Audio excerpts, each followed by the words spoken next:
30장부터 시작이 되었습니다. 31장에 모세의 세 번째 설교가 마무리가 됩니다. 무엇이 써 있는가? 제일 중요한 포인트는 모세로부터 여호수아에게 새로운 리더십이 이양된다라고 하는 것입니다. 모세가 죽고 나서 이스라엘 민족은 남아져 있는 율법과 그리고 모세의 노래 등을 가지고 하나님 앞에 믿음으로 나갑니다. 하나님이 함께 하셨다고 하는 것들을 기억하며 그들은 모세를 향한 안타까운 마음을 전합니다. 왜냐하면 우리가 잘 알다시피 모세는 40년 동안 이스라엘 민족을 광야에서 이끌었던 리더였습니다. 당연히 가나안에 들어가는 리더가 되어야 됨에도 불구하고 하나님은 모세를 가나안의 리더로 사용하지 않습니다. 그래서 은퇴 세레모니가 바로 본문 31절에 기록되어 있습니다. 모세가 죽고 나서 그 모세를 이었던 눈의 아들 여호수아는 특별히 하나님이 함께 하셨던 믿음의 리더였습니다. 믿음의 리더로서 삶의 현장에서 또한 이스라엘 민족과 끝까지 가나안을 향하여 하나님 말씀에 순종하며 그 길을 갔던 하나님의 사람이었습니다. 왜 하필이면 나였는가? 여호수아는 얘기할 수 있습니다. 여호수아가 하나님 앞에 리더로 픽업되고 선택받게 된 중요한 사건이 있지요. 바로 12명의 정탐꾼 이야기입니다. 모세가 정탐꾼 12명을 가나안 땅에 보냅니다. 그 땅은 어떤 땅인지 보고 오라고. 그 땅을 보고 온 10명은 우리는 다 메뚜기와 같다. 우리는 아무것도 아니다. 저들의 네피임이라고 하는 저들은 등치도 크고 체격도 우리보다 훨씬 크다. 힘도 훨씬 세다. 우리는 저 땅을 갈 수 없다. 그러나 우리가 잘 알다시피 여호수아와 갈렙은 저들은 우리의 밥이다 라고 말합니다. 밥을 무서워하는 사람이 없습니다. 밥을 무서워하면 큰일 납니다. 사람이 죽는 이유는 결국 밥을 먹지 못하기 때문이죠. 그런 믿음의 눈을 가졌던 여호수아를 하나님이 택하시고 가나안을 들어가는 리더로 사용하십니다. 근데 모세가 가지고 있었던 그의 모든 삶의 여정 가운데 하나님은 그를 기억하고 싶으셨습니다. 그래서 변함없이 모세를 향한 하나님의 사랑은 식어지지 않았습니다. 뜨거웠습니다. 그 뜨거움이 바로 우리가 읽지 않았지만 신명기 31장 6절, 8절 또한 읽었던 23절에 기록되어 있습니다. 어떤 말씀입니까? 바로 내가 너와 함께 하리라는 겁니다. 내가 너의 하나님이 됨이라고 하는 겁니다. 우리가 잘 아는 마태복음 1장 23절 말씀이 있지요. 주부에 나와 있습니다. 마태복음 1장 23절 설교 참고 말씀인데요. 같이 한번 읽어보겠습니다. 마태복음 1장 23절 보라 자녀가 잉태하여 아들을 낳을 것이요 그 이름을 임마누엘이라 하셨으니 이를 번역하여 하나님이 우리와 함께 계시다. 그렇습니다. 하나님이 우리와 함께 계신다 함이라. 하나님이 함께 하시기에 두려움이 걱정이 염려가 없는 것이 우리의 삶이 되어야 합니다. 마치 어두운 길을 아이가 가는데 부모의 손을 꼭 잡고 가면 그 두려움이 그 염려가 사라지는 것처럼 우리는 하나님 앞에 늘 겸손한 마음으로 하나님 말씀을 붙잡고 하나님 기뻐하고 원하시는 믿음의 길에서 순종하며 나가야 합니다. 이스라엘 민족들은 광야 학교를 지나면서 하나님을 경험했습니다. 어떤 하나님이었습니까? 낮에는 구름 기둥과 밤에는 불 기둥으로 만나와 메추라기로 먹이시는 그 하나님. 목이 마를 때는 반석을 쳐서 돌을 쳐서 거기서 나오는 물을 공급받으며 하나님이 어떤 하나님인가를 경험했습니다. 근데 문제는 그럼에도 불구하고 그들은 하나님의 임재를 그렇게 신뢰하지 않았던 것 같습니다. 늘 원망했고 늘 눈에 보이는 것만을 쫓아갔고 늘 하나님 외에 다른 것들을 찾으려고 애썼습니다. 그 결과 그들이 이스라엘 민족이 어떤 삶을 살았습니까? 하나님이 눈에 보이지 않기에 그들은 실망하면서 우상을 섬기고 그 우상 때문에 하나님은 그들을 또한 혼내십니다. 그런데 분명한 것은 혼내는 이유가 있지요. 바로 내가 너희와 함께 하겠다고 하는 거죠. 내가 너를 붙잡고 너를 지켜주겠다고 하는 겁니다. 후기자였던 여호수아도 별반 다르지 않았습니다. 은퇴했던 모세를 이어서 지도자가 된 여호수아, 그 여호수아가 하나님 앞에 쓰임받으며 하나님의 임재를 경험하며 날마다 하나님과 동행하려고 애썼습니다. 당연히 그랬겠지요. 그렇게 하지 않으면 여호수아는 가나안으로 그 땅을 들어갈 수 없었기 때문입니다. 여러분, 신약에 나오는 사도 바울도 비슷한 고백을 합니다. 디모데후서 4장 7절 8절 우리 설교 참고 말씀이 있는데요. 같이 볼까요? 디모데후서 4장 7절 8절 나는 같이 읽겠습니다. 나는 선한 싸움을 싸우고 나의 달려갈 길을 마치고 믿음을 지켰으니 이는 우리는 나를 위하여 의의 멸류관이 예비되었으므로 주 곧 들어오신 재판장이 그날에 내게 주실 것이며 내게만 아니라 주의 나타내심을 사모하는 모든 자에게 도니라. 아멘. 사도 바울의 이 고백은 놀라운 고백입니다. 왜 그 놀라운 고백일까요? 선한 싸움을 마치는 그날, 그때 그가 가지고 있었던 믿음의 결론은 의의 면류관이었다고 하는 겁니다. 의로우신 재판장 되신 하나님께서 지켜주시고 함께해 주신다고 하는 것입니다. 여러분, 후계자, 은퇴를 하면 후계자를 세우지요. 우리가 잘 아는 조선 500년 태조 이성계를 시작으로 해서 왕이 세워집니다. 1392년 이제 조선이 시작되지 않습니까? 태조 이성계를 통해서. 그래서 27명의 왕이 세워집니다. 학교 다닐 때 이걸 열심히 외우지 않았습니까? 태정태세 군단세, 예성연중, 인명선, 광인유연, 숙경영 이런 거. 정순, 헌철, 고순까지, 고종, 순종까지 각 왕들이 있는데요. 어떤 사람은 조가 들어가고 어떤 사람은 종이 들어갑니다. 태조, 세종. 또 어떤 사람은 군이 들어가기도 하지요. 강해군, 연산군, 폐위됐던 왕. 덕이 있는 왕은 보통 종이 들어가고요. 공을 세운 왕은 조가 들어간다고 합니다. 궁궐에서 벌어지는 많은 암투, 왜 그런 암투들이 드라마로 만들어지고 사극으로 만들어집니까? 바로 후계자에게는 권력이 있고 돈이 있기 때문입니다. 많은 사람들이 그 길을 서로 가겠다고 싸우기 때문입니다. 한국 교단에서도 목사님의 은퇴에 대한 이야기가 있습니다. 저희 감리교회도 이제 10월에 입법총회를 하게 되는데, 백석이라고 하는 교단은 75세 은퇴해서 아예 은퇴를 없앴어요.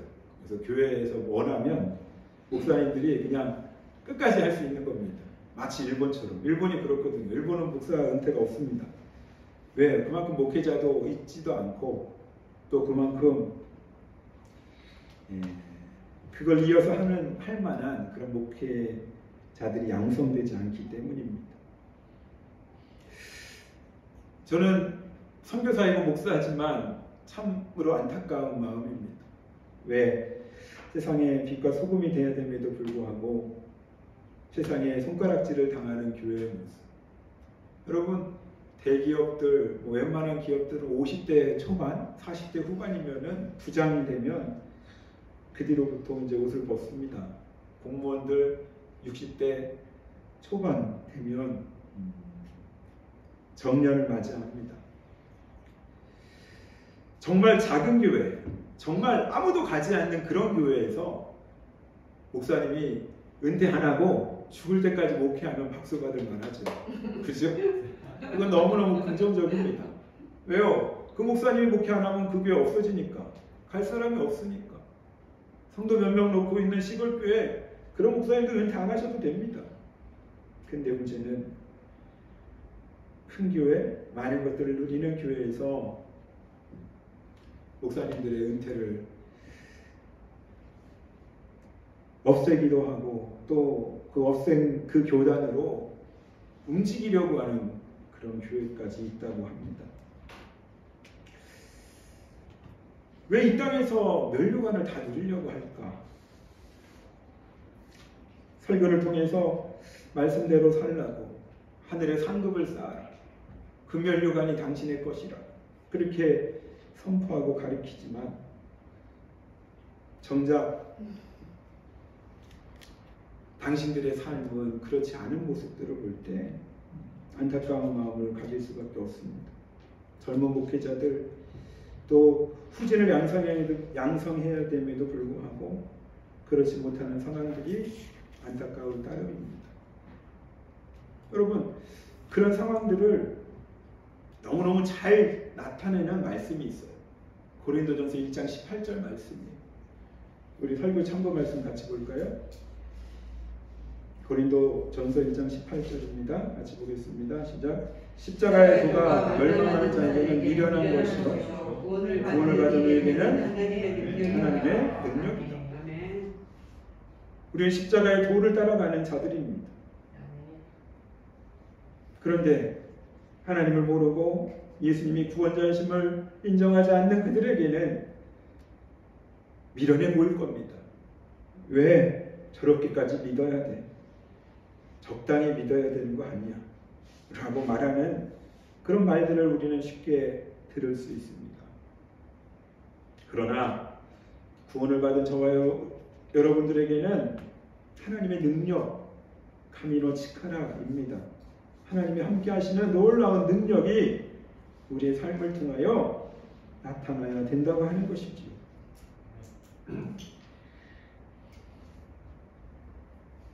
계속해서 모세가 은퇴하면서 남긴 두 가지를 말씀드리려고 합니다. 첫 번째는 시내산의 율법입니다. 율법을 모세는 남겼습니다. 두 번째, 모세가 남긴 것은 모세의 노래였습니다. 그 노래가 32장에 신명기 32장에 구체적으로 나오고 있는데요. 이스라엘 민족이 하나님을 떠나고 하나님을 멀리하는 그런 노래들을 부르게 모세는 노래를 남겼어요. 가사를 남겼어요. 여러분 이상하지 않습니까? 하나님을 잘 믿고 따르라고 그렇게 모세의 노래가 남겨져야 됨에도 불구하고 반대였다는 겁니다. 우리 신명기 31장 16절 우리 같이 읽어볼까요? 또 여호와께서 시작. 또 여호와께서 모세에게 이르시되 너는 내 조상과 함께 누우려니와 이 백성은 그 땅으로 들어가 분명히 그 땅의 이방신들을 따르며 일어날 것이요 나를 버리고 내가 그들과 맺은 언약을 어길 것이라. 여러분 모세에게 하나님께서 말합니다. 모세의 노래를 통해서 고백합니다. 그 땅은 어느 땅입니까? 가나안 땅이에요. 모든 것이 풍요로운 땅이에요. 근데 그 땅에서 어떤 일이 벌어집니까? 그 땅은 들어가 혼나니 그 땅의 이방신들을 따를 것이다. 하나님 아닌 이방신들을 따를 것이라는 겁니다. 하나님을 버리고 맺은 언약을 어길 것이다. 순종하지 않을 거라고 예언합니다. 우리가 읽었던 20절, 21절 본문의 말씀 같이 한번 다시 읽겠습니다. 내가 그들의 조상에게 맹세한다. 그가 우리를 땅으로 그들을 인도하여 그 이후에 그들이 먹어 배부르고 살찌면 돌이켜 다른 신들을 섬기며 나를 시기하여 내 언약을 어기리니 그들이 수많은 재앙과 혼란을 당할 때에 그들의 자손이 이루기를 잊지 아니하니 너희가 그들 앞에 증인처럼 되리라. 나는 내가 맹세한 땅으로 그들을 인도하여 드리기 전 오늘 나는 그들이 생각한 날을 아노라. 언약을 어긴다라고 말합니다. 수많은 재앙과 환란을 당할 것이다 라고 말합니다. 왜 그렇습니까? 하나님이 그들과 함께함에도 불구하고 그들은 하나님을 인정하지 않기 때문이죠. 눈에 보이는 이방의 신들, 우상 앞에 절해버리기 때문입니다. 제가 어떤 목사님의 설교를 듣다가 이런 감정을 들었습니다. 그 목사님은 자녀가 있었습니다. 그런데 한 살짜리 막내를 입양을 했습니다. 그 입양한 그 아이를 정말 자기 자식처럼 키우기 위해서 노력했습니다. 공부 열심히 해. 부모가 말하는 거 잘 따라야 돼. 라고 순종을 요구했습니다. 그럼에도 불구하고 이 양자로 온 이 아들은 아버지라고 하는 내 아버지, 진짜 아버지라고 하는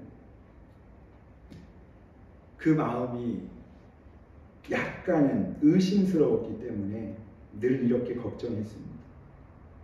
내가 만약에 순종하지 않으면 아빠는 나를 때릴지도 몰라. 나를 버릴지도 몰라. 그런 두려움이 있었습니다. 분명히 아들에게 대한 순종을 요구했던 이 아버지는 그 순종을 요구할 때마다 조금은 더 강하게 그 양자된 아들을 교육시켰습니다. 오늘 5년 전 이야기입니다. 딸이 결혼을 하게 되는데 먼저 아내가 그 딸 있는 곳에 가서 결혼식을 준비했습니다. 결혼식 전날에 이 막내 아들 15살 난 이 아들을 데리고 딸이 있는 결혼식 하는 곳으로 가려고 마음먹었습니다. 출발하기 3일 전입니다. 전화가 왔습니다. 아들에게 온 전화였습니다. 학교에서 운동하다가 다리를 다쳤다는 거예요. 3일밖에 남지 않았는데 비행기 타고 가야 되는데 다쳤다는 그 말에 화가 났습니다. 비행기를 타고 가야 되는 시간들이 얼마 남지 않은 그 상황에서 아들이 다쳤다는 말을 듣고 약간은 좀 정신이 없게 됩니다. 좀 어떤 상태야? 심각하지 않아? 라고 물었지만 그 아들은 괜찮다고, 그냥 좀 아픈 거라고. 이 아버지된 목사님은 교회 일들로 바빴기 때문에 학교 근처에 있는 한의사인 성도에게 연락을 해서 침을 맞게 합니다. 빠른 치료를 위해서 그 다음 날도 침을 맞게 합니다. 그런데 문제는 아침이 됐는데 이 아들이 얼마나 밤에 울었는지 눈이 퉁퉁 부은 거예요. 무슨 일인가? 왜 이렇게 아프고 얼마나 아파서 그렇게 우는 거니? 라고 얘기했지만 이 아들은 그냥 괜찮다고 얘기합니다. 그냥 교회 가서 이제 출근을 해서 일을 이 목사님은 했습니다. 조금 걱정이 돼서 다시 전화를 했더니 아직도 집에 있길래 안 되겠다 싶어서 병원에 직접 데리고 갔습니다. 병원에 갔는데 의사가 깜짝 놀라면서 얘기합니다. 아니 어떻게 참았어? 이렇게 발에 뼈가 부러졌는데 어떻게 참은 거야? 그 이야기를 듣고 이 아버지는 깜짝 놀랐습니다. 기부스를 하고 아들이 차에 탑니다. 그래서 뒷자리에 앉아서 아버지에게 이렇게 아들이 얘기합니다. 아버지 정말 미안해요. 그리고 정말 고마워요. 15살 아들에게 이런 말을 들었던 자신의 모습. 미안해요. 고멘나사이가 아니라 아빠 내가 정말 아들 맞아? 교회 일보다 교회 일이 나보다 더 중요해? 아빠 어떻게 그럴 수 있어? 내가 얼마나 아팠는지 알아? 라고 말해야 됨에도 불구하고 그 아들이 아빠 미안해. 아빠 고마워 라고 하는 그 말을 듣고 망치로 머리를 한 대 맞은 것과 같은 느낌을 받게 됩니다. 그러면서 이 아버지는 깨닫습니다. 만약에 딸의 결혼식에 이 아들이 아파서 아버지 내가 참가를 못한다고 할지라도 변함없는 이 양자, 이 아들은 내 아들인데 내가 너무나 소홀했구나라고, 내가 너무나 순종을 요구했구나라고 그때서야 깨닫게 됐다는 거예요. 여러분, 하나님과 이스라엘 관계, 이스라엘 민족의 관계도 순종을 요구합니다. 하나님의 말씀으로, 율법으로, 계명으로 순종하라고 말합니다. 우리 가운데도 마찬가지지요. 그런데 그 순종을 요구하는 이유가 무엇입니까? 하나님이 기뻐하고 원하시는 믿음의 길에서 내가 너와 함께하겠다고 하는 것을 늘 경험하고 깨닫고 그 깨달음대로 살아가라 라고 하는 것이지요. 선한목자교회 유기성 목사님이 이런 말씀을 하셨어요. 워츠만이라고 하는 중국에 있는 신학자 얘기를 하면서 내 은혜가 내게 족하다 라고 하는 그 깨달음을 이 워츠만리가 얻었다고 하는 겁니다. 왜냐하면 꿈을 꾸는데 양자강을 가는데요, 배를 타고 갑니다. 근데 배가 가는 그 길에 큰 바위가 있었습니다. 꿈에 깜짝 놀랐습니다. 만약에 이 배가 그대로 간다면 이 바위에 부딪혀서 이 배는 파산할 것이고 가라앉게 될 거기 때문입니다. 그래서 이 어찌만이라는 꿈에서 이렇게 기도했답니다. 하나님, 바위를 없애주세요. 저 바위를 없애주셔야지 이 배가 안전하게 갈 수 있습니다. 그런데 하나님은 바위를 없애주는 것이 아니라 그 양자강에 물을 채워서 그 바위보다도 더 높이 물을 채워서 그 배가 그 바위 밑으로 넉넉하게 지나게 하시는 꿈을 꾼 거예요. 그러면서 깨달은 거예요. 아, 그렇구나. 내 인생의 장애물이 문제가 아니다. 나에게 은혜가 필요하다. 나에게 은혜가 필요한데 그 은혜를 소유하기 위하여 오늘도 변함없이 하나님이 내 편인가를 먼저 고민하기 전에 내가 하나님 편인가를 늘 질문해야 된다고 하는 것입니다. 그렇습니다. 모세가 은퇴하고 눈의 아들 여호수아가 리더가 되며 약속의 땅, 하나님이 적과 꿀이 흐르는 땅으로 준비한 그 가나안 땅을 향하여 나아가는 이스라엘 민족, 지금까지 지나왔던 모든 것들을 다 뒤로하고 하나님이 기뻐하고 원하시는 거룩한 발자국을 주님과 함께 뚜벅뚜벅 가기 시작합니다. 사랑하는 여러분, 그렇습니다. 우리 인생도 마찬가지 아닙니까?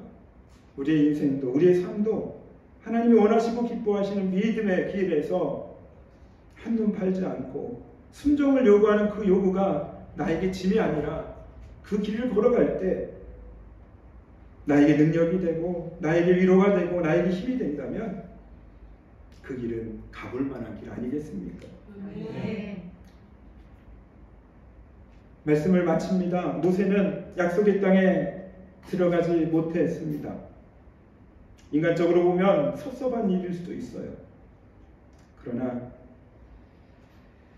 그럼에도 불구하고 모세는 패배자가 아니었습니다.